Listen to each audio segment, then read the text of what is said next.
Once again to the Progressions of Consciousness radio program. This is your host, Keith David Henry.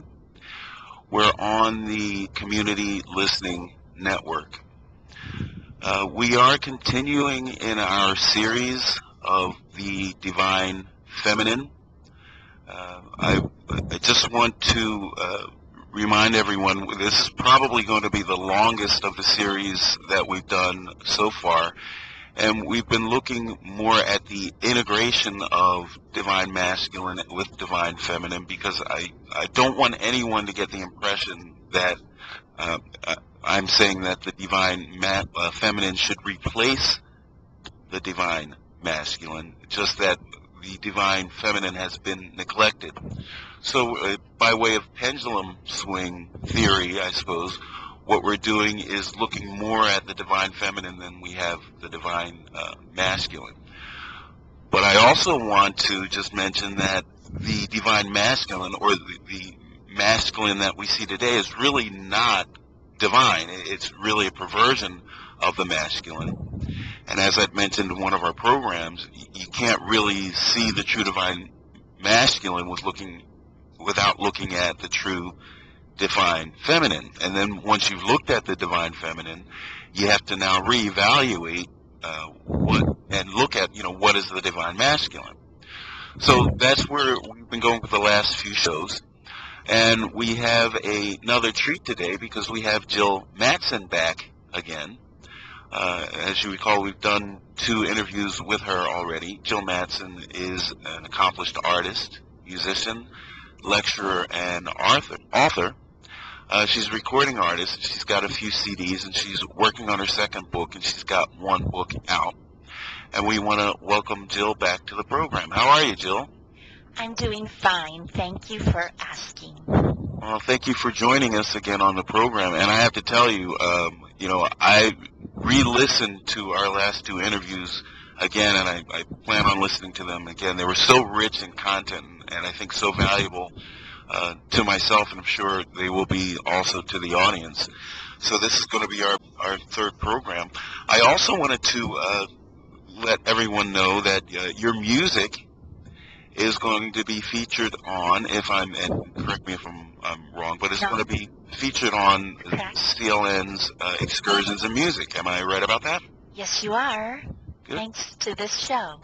Yes. So listen, I wanted to, if anyone is listening to the program and you're listening to the Excursions of Music, which runs from, I believe it's 12 p.m. through 7 p.m. during the week, and then we do the marathon all weekend long. It's just excellent music. So if you happen to be listening to some music and all of a sudden you find yourself being healed, or on an Alpha Centauri someplace, or get some great spiritual insight, it's probably Jill's music. Thank you. You might want to write the station and find out what CD it is. But since we're on the subject, why don't you tell us a little bit about your CDs and about your books?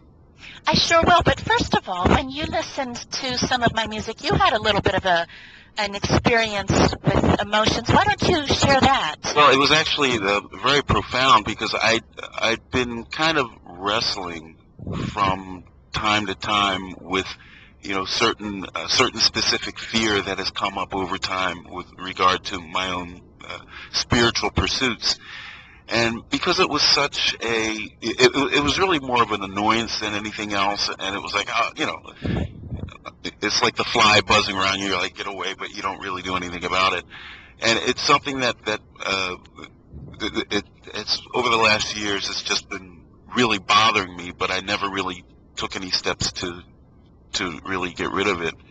And I downloaded the music from your website, and I was listening to it, and as I was listening to it, I felt a resonance, which it's really, I'm not going to try to describe the sensation, because it was really very weird, but the best way for me to describe it is I felt a resonance with certain parts of one of the songs. And what was it? I forget the name of the song in the CD. I don't want to mispronounce it. Agrimony. It's a flower from the Bach Soul Flowers. Agrimony, okay. And certain parts of the song, I felt the music resonating with the fear. And I've been working with this stuff long enough to know that there was something to that, so I listened to the song again.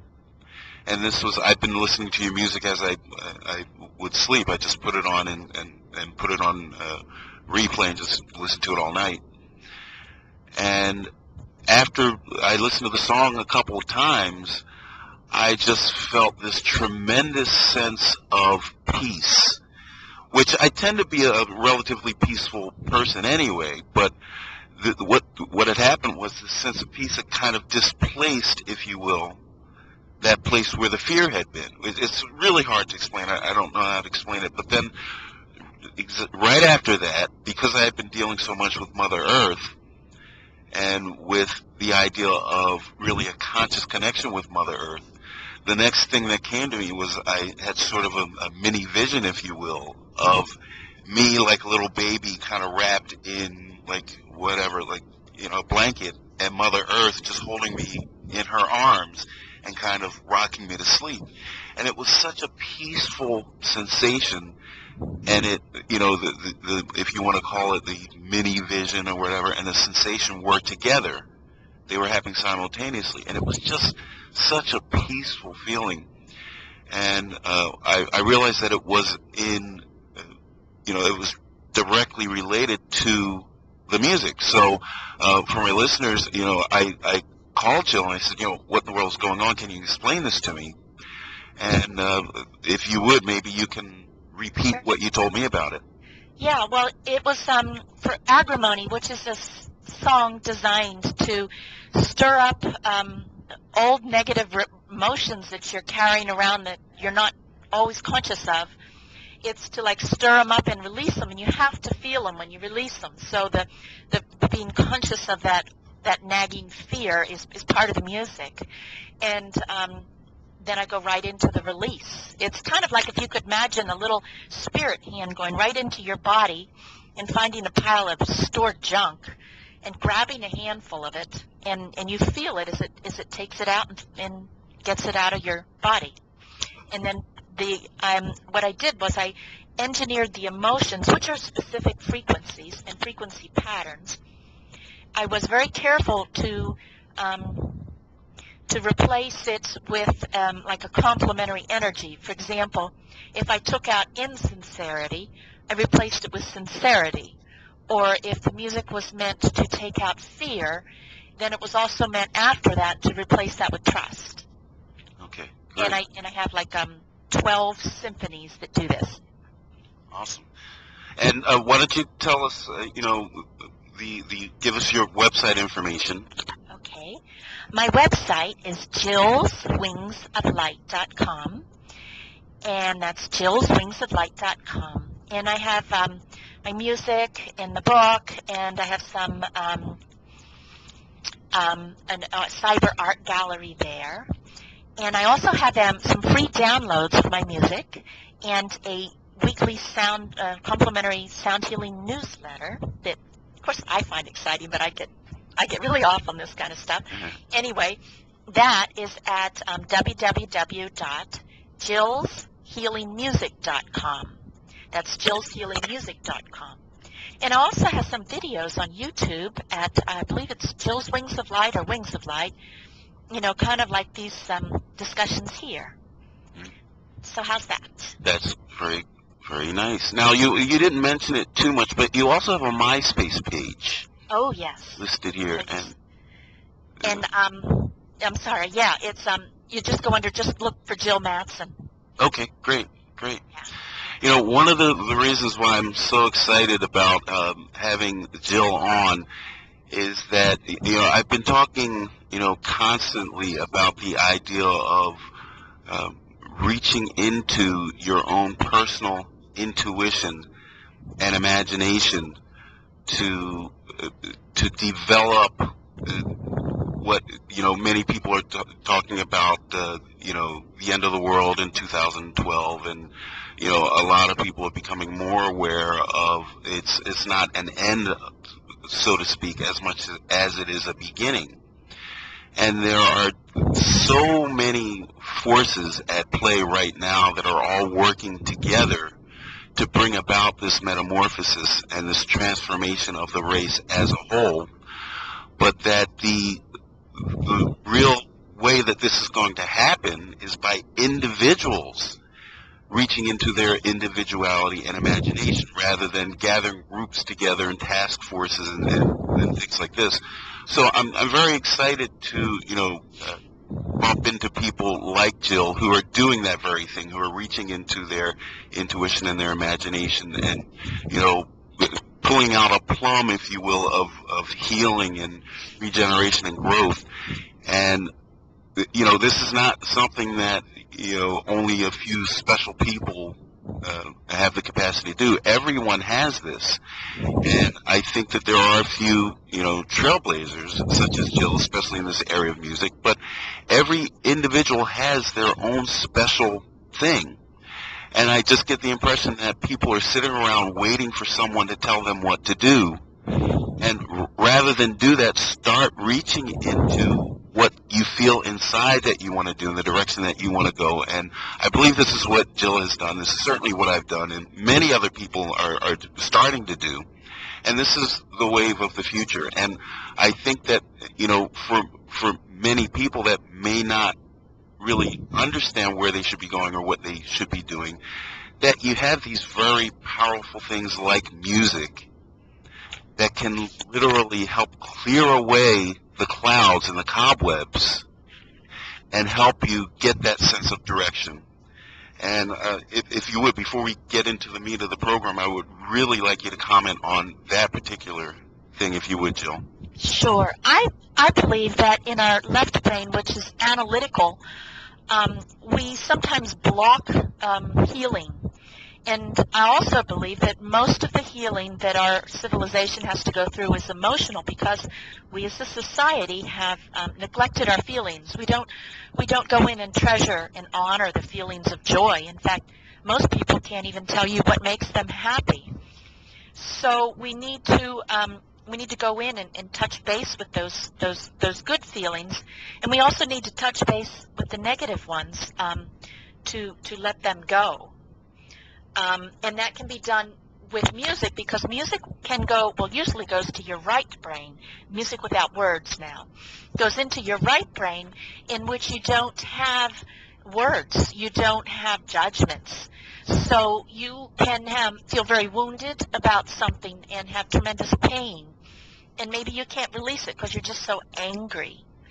But if you allow anger to go through your right brain and then release it with, maybe pain, and then allow joy to come in, it's like you trick your left brain into letting go of things that you might not have otherwise been able to release. Great. It's a beautiful healing mechanism. That's awesome. And I think also that's a perfect segue into really what I would like to start talking about. We touched on it in the last two programs, but I want to get into detail about the masculine and the feminine aspects in music. Let me just first say you're listening to the Progressions of Consciousness radio program. I'm your host, Keith David Henry, and this is the Community Listening Network, clnradio.com, and we're speaking with Jill Mattson today. So Jill, why don't you go ahead and get right into that? Okay. Well, first of all, let me say that I think we've all been taught that expression of feelings, like a man crying, for example, is a sign of weakness. And I think it's that very type of teaching that has made us, as a people, impotent, because it's the very expression of all these emotions that helps us to balance them and to release them.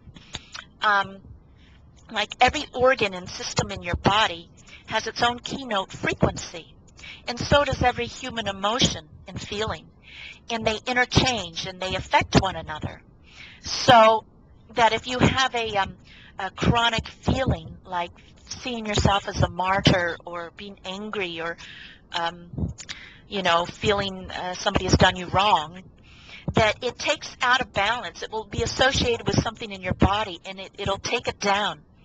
Even the lack of feeling, like depression or numbing yourself from so many painful events, that also will have an effect with a certain part of your body, and lack of energy will start to affect your physical, your emotional, your spiritual, your mental realms.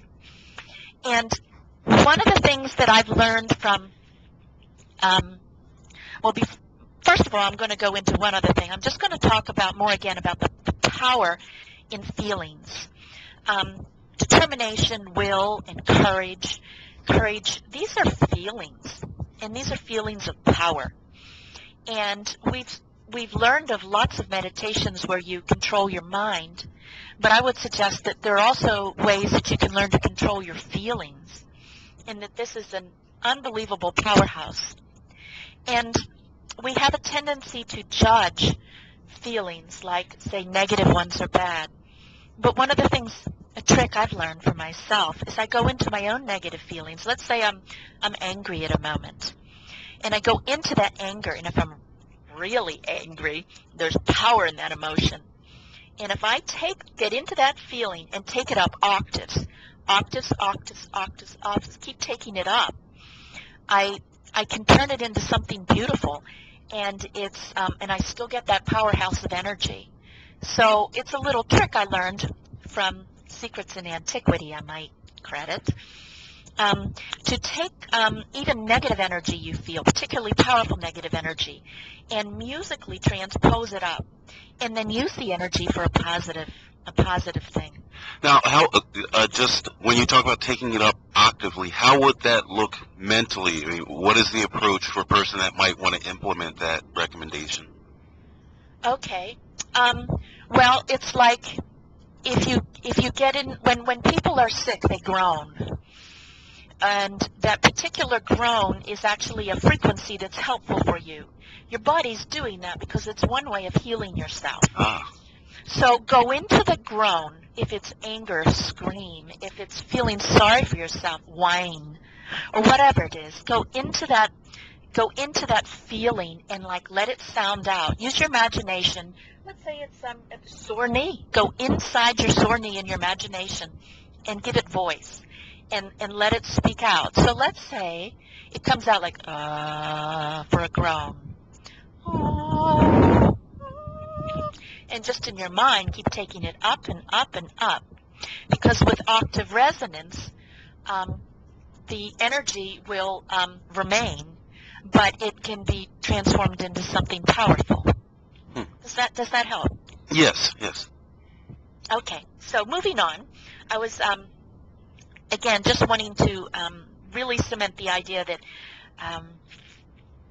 feelings are powerful things. Right. I want to go into a scientist from France right after World War II.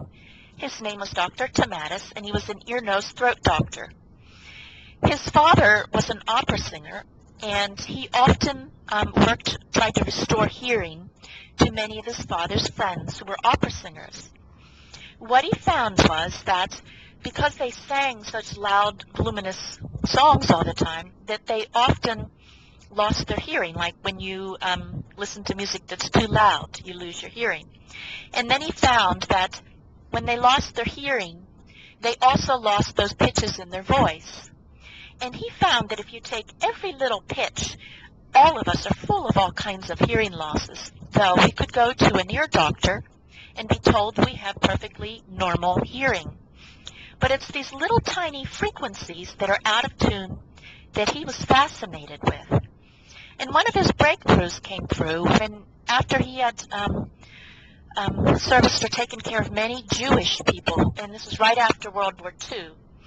And these were the Jewish people were all deaf in the range of the sirens that took them to the death camp. And that was really his first clue that when we tune something out, it's like you could listen to me or the refrigerator humming in the background. And you can tune in and tune out.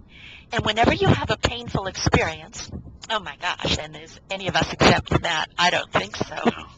So So you go into a painful experience, and it might, well, it probably is not conscious. You subconsciously start to tune it out. And the little cilia ear hair that's responsible for hearing that specific frequency starts to die. So there was some studies I read of a guy who had an abusive father, and he had never been able to have men friends, never. And he found that when he had some tapes of his father's voice, that the specific areas that he was deaf in was the same tones of his father's range of voice. And so he was particularly unable as an adult to have any friends that had a voice that was in the same range as his father's. And so what Dr. Mattson did, he came up with this kind of like an ear hair gym, and he came up with what he called gated music. And what that I think it sounds like, it's like you're playing with your stereo, and you just take the treble or the bass button and you start flipping it, like to the right and to the left. And it kind of goes squeaky, and then it goes bass. And so you listen to this gated music, and it doesn't sound bad, but it changes texture. And so it's exercising, like imagine your hairs lifting weights. And he has been able to restore many of the damaged cilia. I don't think he was able to restore the ones that were totally dead, but he was able to restore the ones that were badly damaged. And I looked at testimony after testimony of people after they had these little tiny cilia restored. For example, this one study of this guy who couldn't have men friends, after he restored his hearing, he had wonderful men friends. And most of the people, well, the people who've had this process done have had great emotional healing, and it's tied to their hearing. And the idea here is that within your body, every frequency, every teeny-weeny frequency has a purpose. It has a purpose on many levels, too, as well. Like it has an octave of your, electromagnetic energy in your body is the bioelectric energy in your body. You can go up, and there's another octave might be your tissues, another might be your emotions, another might be in your bones, muscles, ligaments. Another octave of these frequencies can be your nerves, nervous systems, etc. And so it's like a big matrix in your body, and everything's related. So when you deny your feelings, there's octaves of those feelings, and they create health issues, and they create spiritual issues. They create energy issues. So, your feelings are it's not just your feelings, it's your whole being. And that by correcting your hearing, you can give yourself some of your feelings back, because the sound and the feeling are ultimately related. Excellent. That's very powerful, and I can't. You've said very succinctly some things that I've stressed on this program and in my books, that getting in touch with the emotions is so important, and not judging your emotions, because by judging your emotions, it's the same thing as not expressing them. You may express them and judge them, and I feel like you're still in that same place of blocking growth, because there's nothing bad about your emotions. Like you mentioned, boys are taught not to cry. Well, there's nothing bad about that emotion. We've been conditioned out of identifying with our emotions. So when you were talking about this Dr. Mattson, yes, and we've been talking about the masculine and feminine in music, so he was dealing pretty much with, if I'm not mistaken, the masculine standpoint of the emotions, but it affected both sides. Could I say that? Yes. And I'd like to take it a little further. What Mattsson's work was, is he was relating the hearing, your ability to hear certain frequencies and sounds, with your abilities to have certain feelings. And it was also a very non-judgmental approach, saying that every frequency, which means every emotion, it's some octave, has some place or some purpose, a good purpose if you use it properly. And then Sherry Edwards, a pioneer today in sound healing, has a system of bioacoustics. And she uses a device called a fast Fourier transform. It's like a crystal is to light. You put clear light through a crystal, and then you can see all these beautiful colors of the spectrum of the rainbow.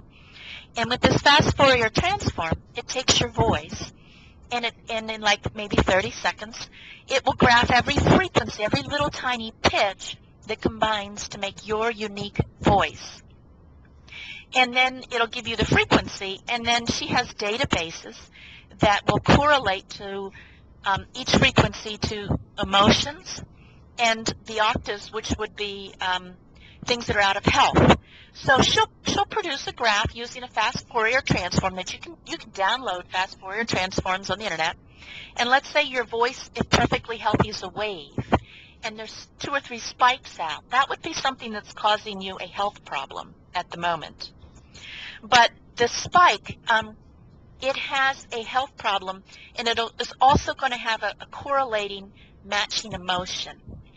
And she has a free software called NanoVoice, and I believe it's www.nanovoice.org. And it's a personality profile. So you can speak for a couple of minutes, and it'll give you a graph of like all the pitches in your voice, A, B, C, D, E, F, G.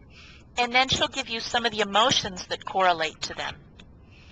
And then you can find like your health issues and your motion issues, which are very uniquely tied. You can see which pitches you need to, let's say, hum to start bringing more health into your body. I see. And the other thing that's really cool is it shows you that every second of your life, you are registered feelings, though you're not always conscious of it.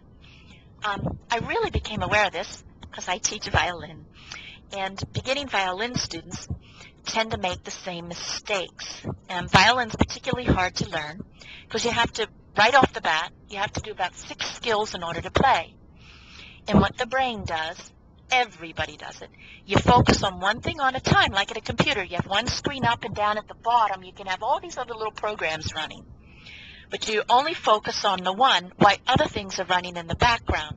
And, for example, you could have a virus in the background and not know it, but it's still running. And so all day long, let's say you're studying for a test. You think you're using your mind, but also registering this entire time you're using your mind are octaves of those thoughts, which are emotions. And sometimes there are negative things running in us that we're clueless, we don't even know. And we tend to stockpile all this garbage.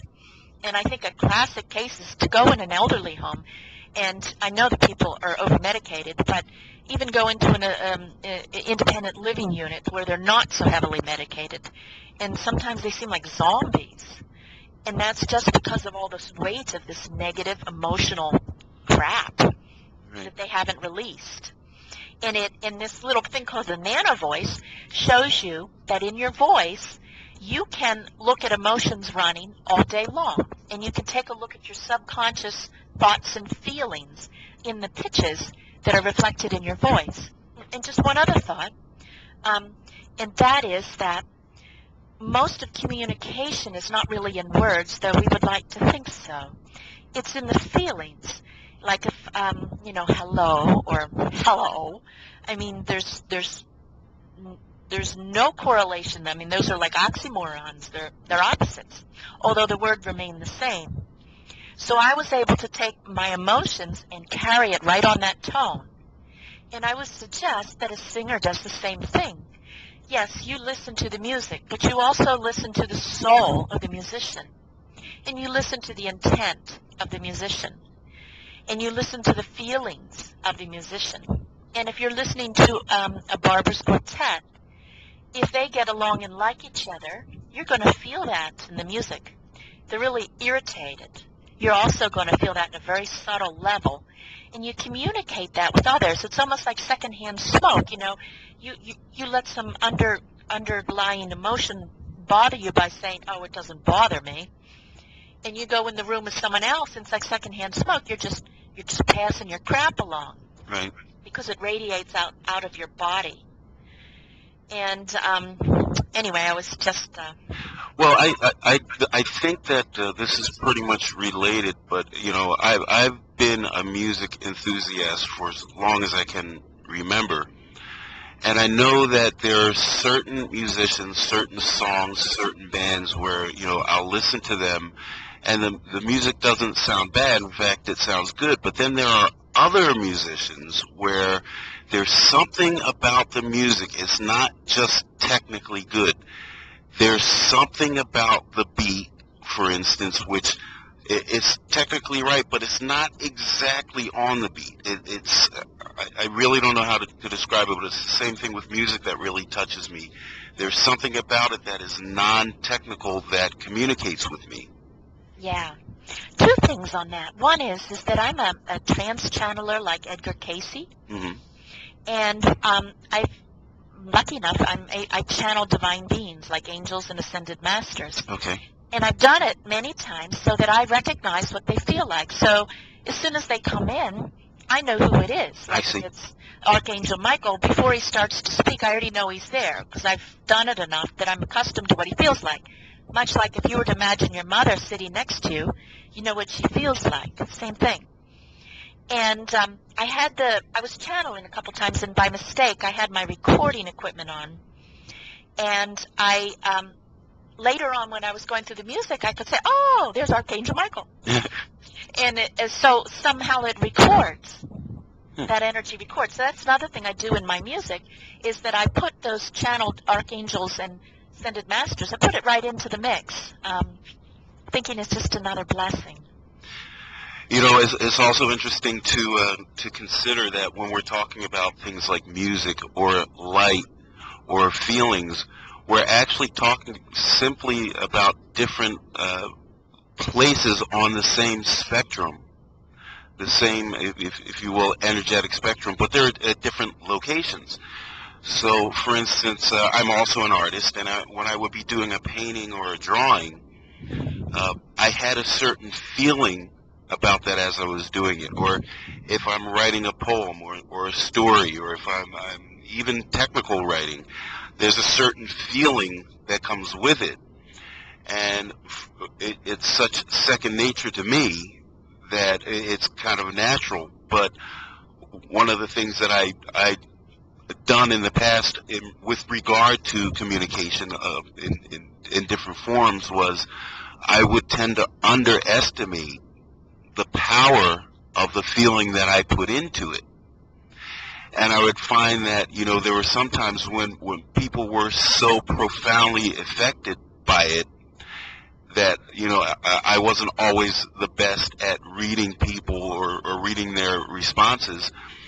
And I noticed at certain times I had to be careful now with how much energy I put into it, because sometimes it could be overwhelming to people.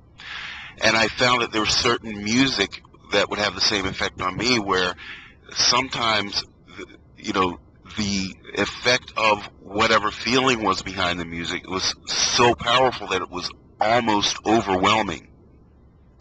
So now that feeling of overwhelmingness, if you will, where, my emotions would just climb into the sky, or I sometimes I would literally weep, or I would have to fold over. Sometimes I felt like I would have to jump, or I would have to move, or something like that. So what I wanted to talk about was, there's a small section of my book where I put the idea of dance and music together. And I don't know if that's necessarily anything that you've thought about, but can you comment on that? Well, yeah, I would say they're both expressions, and that, there's rhythm in there too. And, rhythm's a crucial part of music. And there's the rhythm of your heartbeat, there's the rhythm of your nerves, there's the rhythm of, all kinds of different things going on in your body. And I think that when you dance, you probably dance to a rhythm that's very healing for your body. And you can be attracted to rhythms or tones that are healing. I would see dance as like an octave of music or frequency, and very much alike. But and I was going to do this at the end, but maybe I'll just jump ahead a little bit here. if you think of the scale, A, C to C, bum bum bum, just like da da da da da da da dum, Right. and you put that on top of a color wheel, and which has Roy G. Biv, or red, orange, yellow, green, blue, indigo, violet, and you start to think of like all frequencies in a spiral instead of on a linear line. Okay. Then you'll find some magic when you go across the circle. You can see it in colors. You can see the complementary color and how powerful and how good they go together. And you can also see it in tones. It's like, let's say you have a tone of 10 hertz, and maybe you go across the circle and it's 1 over 10 hertz, and they cancel each other out. They have a balancing effect. And so I believe that you will be attracted to people. There's some people you're attracted to and others not. You're going to be attracted to them based on your signature tone and their signature tone. It's like you're going to go for the complementary color, Right. the one that's going to balance you out. If you've got any, like and this is an odd example, but let's say you've got kidney failure, and you might be attracted to someone that has an energy that supports your kidney. Or you're going to find a song you love, and maybe you're attracted to someone who has a good intent when they're singing it, but maybe you're also attracted to it only when it's in a certain key, because you need that key. Right. So in terms of masculine and feminine and attractions of things that you like, I'd say tune into your feelings and honor them. And if something feels right, pursue it. If you find a piece of music that you really love, and you know how you listen to it for a while until you get sick of it? Right. That's because it's done its blessing. Got it. You've received that energetic gift, and now you're ready to move on. It's balanced too. I see. Now, Jill, you're also an artist. I mean, a painter, I guess. Mm-hmm. And I'm curious to get your take on the connection of your art to music, whether we're talking your music specifically or just in general. How do you make that connection mentally, or don't you? Maybe do you treat them both as two different expressions of art, or well, I would say that art's an octave of music. It's just an octave of frequency that happens to be in our vision. But if you take frequencies down, or take the colors, the frequencies of colors down, you'll find that like blue's a G sharp, green blue's a G, green's an F sharp. You'll find that like D's an orange. So there is a direct connection if you look at octave resonance between colors and between music. And my artwork is very colorful. But also there's something about the subconscious and how powerful it is that you can find when you look at Sherry Edwards' nano voice. You can see the motions you're running that you're not even aware of, but yet they might be directing the show in your life. I find that when I paint, I often paint below my surface because I find things that are true for me, but that maybe I was having a hard time acknowledging. And I also find that spirit paints through me because I paint often things that happen before they happen. And I paint beings that I know so well, but I've never seen them before. So it's just another way to express spirit to me. I see. I've always, in my art, I've always been inspired, not directly by music, but I noticed that a lot of my art, especially in my adolescent years, the real getting into the art sort of followed my connection to music rather than the reverse. So, once I got into that place where music became a very important emotional part of me and a mental part of me, I found that the art began to develop and really bloom much more. Well, the ancient civilizations would say that that's scientific. Okay. That the music created the art that came out of you. I see. Or changed your consciousness so that the art would flow out. Because I noticed most of my art is really allegorical, and I noticed that you have a lot of, for instance, still life, and you have some, but my stuff has always been very abstract, and it kind of, I guess, the type of music I've always liked is the complex music like the Bach, and when you talk about classical, and when you get into things like rock and roll, I liked the heavy the music with lots of changes and lots of notes. So my art is just like that. There's a bunch of stuff on the page, and I would notice, a lot of people that would look at the art, it was like, wow, there's so much, and it was hard for them to get everything. But what I saw, what I put on the canvas or on the illustration board was very similar to my musical taste. So I think that's your characterization is very accurate. Wanted to remind everyone we're on the Community Listening Network. This is the Progressions of Consciousness radio program. I'm your host, Keith David Henry, and we're speaking with Jill Mattson. She's an accomplished artist, musician, lecturer, and author. She's also a recording artist, and we're happy to have her on again for a third program. And we're still in the series of the Divine Feminine, and we've been talking somewhat about that. Now, earlier, Jill, we were talking about some Tibetan monk tricks. It's funny when you said that. First thing I thought about was the stupid pet tricks, and I thought, hey, maybe we can have some stupid monk tricks. I don't know why that popped into my head, but you were talking about some Tibetan monk tricks with regard to thinking and brain waves. Well, first of all, let's say that thinking is to me, it feels a much faster energy, and I associate that with masculinity, and not, a man versus a woman. This is an assumption that both men and women have masculine and feminine energy in it, and most men perhaps have more of the masculine and more women have more of the feminine. But anyway, so that I would associate the masculine portion of this comparison with the brainwaves. And what I would suggest is one of the things that I've read about the Tibetan monks is that they would use these little things called tingshaws. They're like baby cymbals, maybe 5 inches across. And my understanding was that they put a tone in each, very close to each ear, and they'd be slightly off, like a ooh, tones very close. And when tones are very close, your brain averages them. And your brain does a lot of averaging of a lot of frequencies that you're not aware of. For example, with the fast Fourier transform, you can look at all the frequencies in your voice and see how they relate to what you're feeling, your lymphatic system, your organs, etc.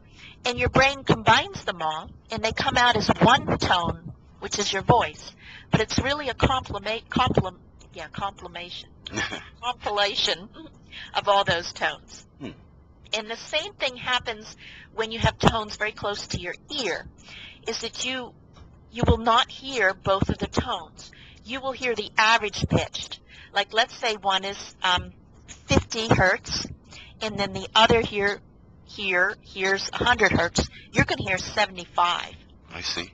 And as the waves are like, think of inches on a humpworm in 2D, as they interfere, it might even be like a dotted 75, because they're going to the volume's going to go up and down depending on how the waves overlap. So you're going to hear a bump, bump, bump, bump, bump of the tone in the middle. Mm-hmm. And you can hear that kind of noise anytime you want. So that's really not very significant. But what is significant is that your right brain and your left brain had to get together, and they had to take the numerical value of the frequency, the 50 and the 100, and then they averaged them, and then for you to hear that 75.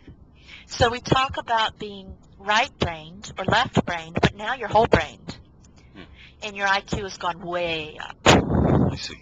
And there are many companies for quite a number of years, I might say, that have been doing this, and they sell them. You have to They sell CDs that do this. You have to do headphones because that's how you do the entrainment process, and they call it binaural beats. It's beats that open up both sides of your brain, and then you will hear the average frequency. Now, what some groups have done, like the Monroe Institute, is that they'll do this, but they'll do this with very low frequencies that correlate to your brain waves. Okay. So now they can produce not only binaural beats, which opens up both sides of your brains, but they can almost pinpoint or select a particular brain wave that they would like you to hear. They also have these things called sound light machines that do the same things, and there's many companies that do these. And you simply dial up, like let's say you didn't sleep last night. Well, you can just dial up the tones to take your brain into delta. Now, when you're in delta brainwave, there's lots and lots of research from very prestigious schools like Stanford and other places that correlate the development of certain beneficial chemicals in your body with delta brainwaves.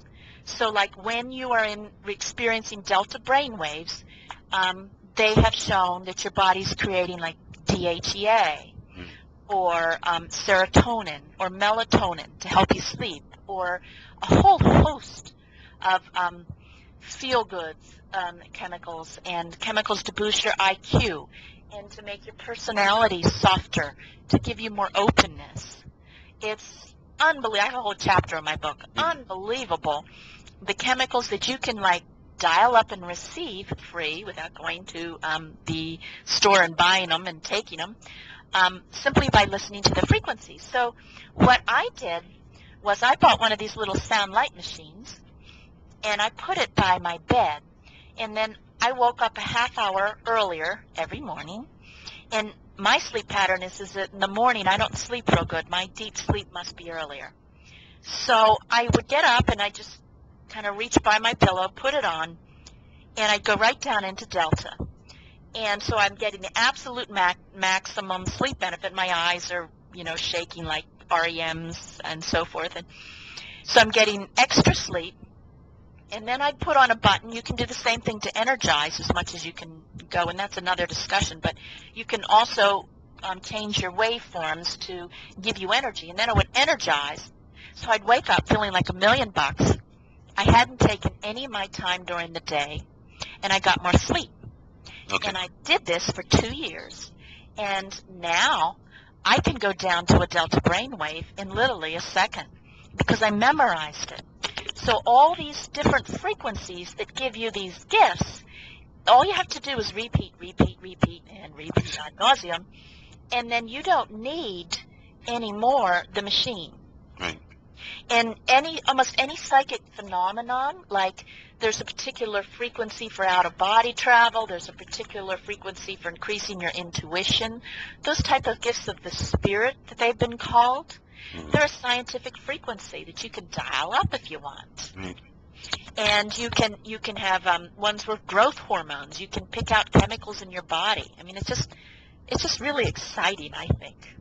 Well, I first started hearing about music from a standpoint of esoteric exploration, if you will, or tools for healing and other kinds of spiritual development. When I picked up a book by Jenny Katz, and I wish I could remember the name of the book, but she and her husband collaborated on a book called Gifts of the Gemstone Guardians that I got involved with, and they were talking to the beings that were responsible for the vibration that flowed through the gemstone. And it was one of the most amazing books that I'd ever read, and I thought it was so powerful and everything like that. And then I started reading this other book that Jenny Katz had written, and she started talking about all these things she was able to do with just sound. And I was like, hey, somebody's been holding out on me. I got the gemstones, but what's this whole sound thing? I mean, there's a whole world to this that I seem to be missing. But the question I wanted to ask was, now, I'm not a musician, so I don't particularly create music. I mean, I like listening to it, but being that I'm not a musician, one of the questions I've often asked is, why am I apparently so sensitive to music? I think that as people evolve in their spiritual path, that music becomes more of a powerful place. It depends on a person's spiritual path, and I think where they are on the path. When I go into antiquity and I read about many of the masters, they say that as you progress, you will find music and music more attractive and powerful. And many of the famous mystics, for example, Helena Blavatsky in The Secret Doctrine, she says that like sound is a tremendous hidden power. It's such a stupendous force that the electricity generated by Niagara Falls could never counteract even the smallest potentiality when directed by the proper knowledge. Now, there's a guru in esoteric thought who's saying, hey, sound's the most powerful thing there is. Yeah. And so maybe, and I'm just saying maybe as theory, maybe that you're sensitive to music because it's something that your soul is attracting to you to put you on the spiritual fast track. Well, that certainly seems to be the case, and especially in the mid 70s and late 80s is where it really exploded for me. I want to remind everyone we're listening to the Progressions of Consciousness radio program. This is your host, Keith David Henry, and we're on the Community Listening Network. We're speaking with Jill Mattson.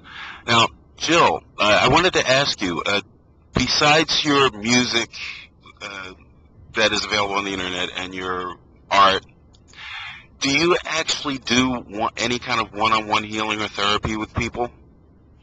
I do with my friends, but I feel that my calling is not to focus on that on a broad sense, but to more tell the world about the power of sound and music. Okay. So that's where I'm focusing on. Though with my friends, we exchange sound healing healings all the time, so that I keep my hands in it. I see. I'd be interested, maybe some other program, to hear more about your channeling and what you've done there. That would be interesting. Is any of that information in any of your books or in your music? Any of the channeling? No, it's not. But if you'd like, we could even maybe channel for a radio show. You could pick an ascended master angel and talk to him. Oh, that would be very interesting. It is cool. I kind of like that. Now, I want to give you the last word on this kind of maybe a broad stroke, general, targeted discussion, if you will, about the integration of masculine and feminine in music. Now, I know we already did this in one of the programs, but I really like the idea of balance and integration, and I think music can help accomplish that. So I would just like your comments on that. Sure. First of all, let me say that I believe that the people that you are attracted to in your life, masculine or feminine, are going to be ones that have frequencies overall. Like if you were average all the frequencies in their body systems and thoughts and so forth, it's going to be the average frequency that you uniquely need. Okay. So that you're attracted to people for a reason, and there's octaves of everything, and everything's related. So there's going to be certain songs that are going to be in the same key that are going to suggest that same energy, and they're going to be songs that you're going to love. And this other has useful applications. Let's say you lost your lover through death, or you separated or whatever, and you're going through terrible grief. You should be able to listen to his or her tone and feed yourself full of the energy that you need so that it would be easy to let go, like let's say of someone who has passed on. But at any rate, so I believe that, actually, if you really get into it, I believe that if you'll notice that if you check people's astrological signs, and the ancient Chinese assigned notes to those things, and if you sign the note to your astrological sign, most of the cases you'll find that people are either that's their signature tone, either that or the one right across the color wheel. And so I think that what sign we're born on affects our frequencies and what kind of lessons we're going to learn in this life. it also attracts whom we're attracted to. And I think that if you learn all of the lessons in your tone, that you might wander off a little bit to, like, let's say I'm an A by my astrological chart, but right now I seem to be in my overall tone's a G sharp. And so I'm learning different lessons. So perhaps I learned the A lessons, and now I've kind of graduated, and I'm moving on to additional lessons. So I guess, I don't know. Do you want to comment on that? Well, yeah. One of the things as you were talking, I started remembering a person I was talking to that had. I don't know if they had read this or if it was part of a channeling or something, but there was a being that they were talking to, and they were saying, well, I'm really amazed at humans and people on your planet because you seem to pull music out of nowhere, and we have to, get music that already exists and synthesize it, but the human being seems to be able to create it, to just pull it out of the ethers and create it. And, I think that's one of the special things about us as beings, because for a while I've always known that there was some strong connection with music and that connectedness to source. What I didn't realize was that there seemed to be other beings who didn't have that type of connection. Huh, that's interesting. I would say, like, for music, in many ways you can play your soul. Like, I read a study, a kind of scientific study about Beethoven's music, and the illness that he died from, the music that he was creating was a cure for that. He was creating the tones that would heal that. So you can play your soul on a physical level, on an emotional level, on a mental level. And you can also be influenced, like in reading antiquity, they talk about wanting a certain lesson for mankind. So in order to give that to a civilization, they would overlight a certain musician.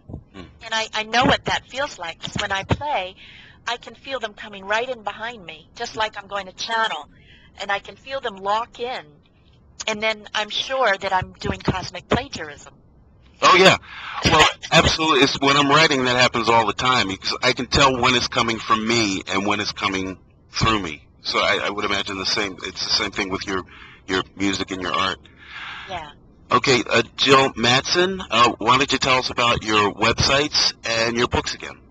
Okay.